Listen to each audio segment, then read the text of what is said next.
Well, as we do every month, we are joined by Jeremy Siegel, Emeritus Professor of Finance at the Wharton School and also Senior Economist at Wisdom Tree. Jeremy, good to talk to you again, sir.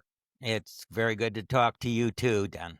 Well, obviously, the big story of the week is the Federal Reserve and the rate cut that was made. But maybe even more so, the comments by Chair Powell afterwards that he said that, a December rate cut is not a guarantee.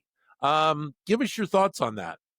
Yeah, I mean, and also the trade negotiations, just concluded between Xi and Trump are certainly worthy. So you got me on a very good day. A lot of news is coming out. Let's talk about the Fed.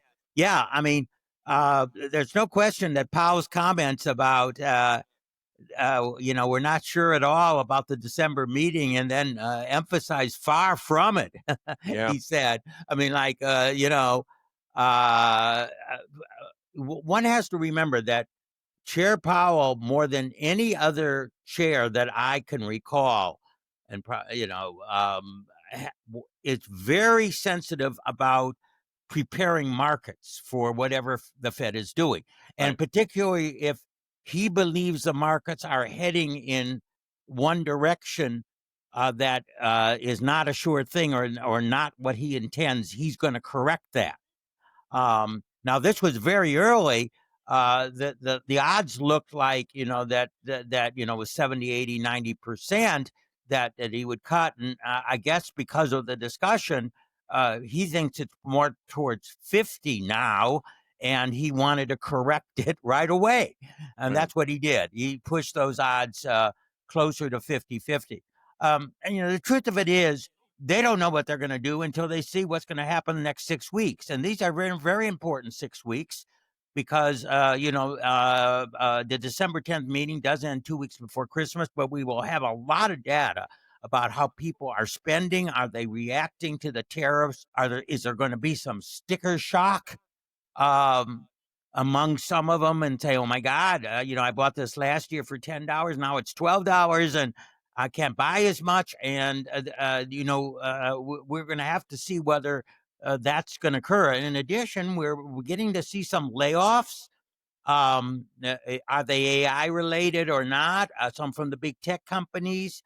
Is that going to shake confidence? So, in a way, what he's saying is we just don't know.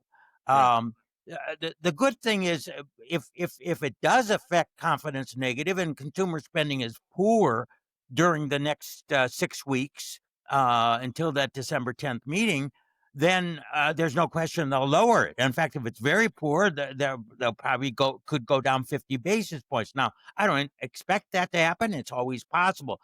So in a way, I think stockholders know that they have the Fed at their back if things slip. But he's saying if things don't slip and things stay as strong as they are looking now, we may well pause the December meeting and then collect, more data until next year. Let me ask you about the markets in general, because it seems like the last several months we have seen quite a run up in Yeah. terms of what we've seen on the Dow and the Nasdaq and the S&P.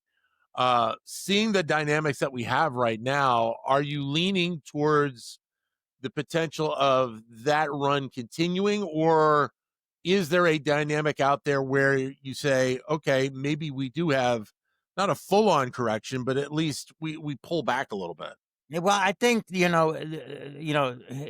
Powell's speech is a little is going to be a little bit of a slowdown. I mean, the lid on over enthusiasm, and maybe that's good, not to get too bubbly. We do have some speculative trading, not excessive. I mean, the earnings are coming out. Blockbusters, very, very good on the whole. Firm's guidance is very, very good on the whole, and that can combined with the expectation of the Fed continuing to lower rates, I think was producing a strong bull market.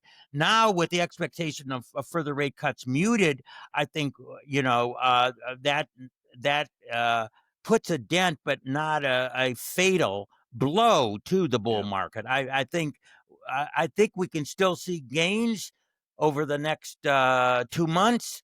And I wouldn't be surprised if we take out 7,000 on the S&P. Um, but I think those gains, because the bond rate, I think, is now going to move up to the 4.25 to 4.5 level, do a little bit more challenge to the returns on the stock market. Let me circle back with you about your comments that you teased a moment ago about the labor markets and some of the softness that's there right now. And I guess we don't fully know whether or not AI is the driver of this. I think a lot of people suspect that it's part of the driver. And I think what's also interesting to note is that, and ran into a friend of mine in the grocery store who just lost his job. He's finding it harder, and maybe this is the company's not yet willing to pull the trigger on as much hiring to backfill some of those spots right now, and that the labor market is going to be a little bit challenging for a while. And if it's, I mean, we see, although there is the federal shutdown right now, we can, those jobless claims we can put together from the state numbers, and so far, and that's an early warning signal. Powell mentioned it frequently. We would see that type of slowdown. In addition, by the way, I don't know if you saw the news that ADP, which is the payroll Yeah, processor, is coming out with weekly data. I think it's Tuesday morning. This is something new and welcome, obviously, especially in the shutdown period. We're getting the Chicago Fed also has an indicator of unemployment. So we're not flying blind by any means, and I don't think the comment, some people said, oh, he's going to slow down because of the fog and we don't really know. No, I don't think that's it. I think we've got enough data to make the judgments there. It's just, and the data that we do have shows continued strength. And basically what he's saying is if that strength continues through the Christmas holiday buying season, which we know, is hugely important. I mean, sure. retail sales in the next 6-8 weeks are what 1/3 of the year on gift items. So that's going to be very important. We're going to wait and see how well our consumers spooked or they're not spooked. And I think that they're going to say we're going to just have to see how that data comes, and we'll make a judgment from there. If they're not spooked, consumer spending remains strong. I think you will have a pause. If we Yeah. do see a slowdown, you will definitely have a drop. Let me finish up with trade. And you mentioned it a bit ago that it seems like U.S. and China are coming together.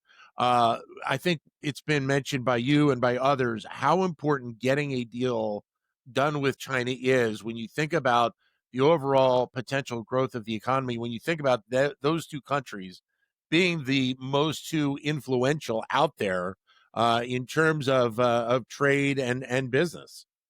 Yeah, I mean, I mean, it's, don't forget, this is not a deal. I mean, Yeah, it's an outline. The deal will be done later. A lot of them are 1-year extensions, although Trump said I should, I have no problem with extending it, like if everything goes okay. I mean, I'm not going to, it's yeah. he wanted it to be, but I think both of them want to see how things go. But that's extremely welcome. And I mean, basically the market had figured out that Trump likes to come in with a big stick and Yeah. scare everyone 100%, and doesn't go through. And so the market had basically figured that out, but there was a lot of cordial interaction, and Trump is going to go to see Xi again, and and she's going to visit him, and this is a very important ongoing. So that is definitely a positive. He was in South Korea. He was in Tokyo, where made more deals.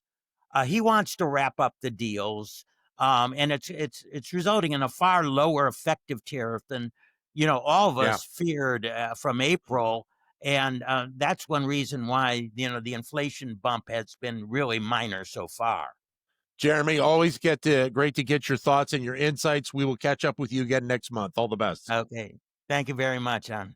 You Bye. got it. Jeremy Siegel, Emeritus Professor of Finance here at the Wharton School and Senior Economist at Wisdom Tree.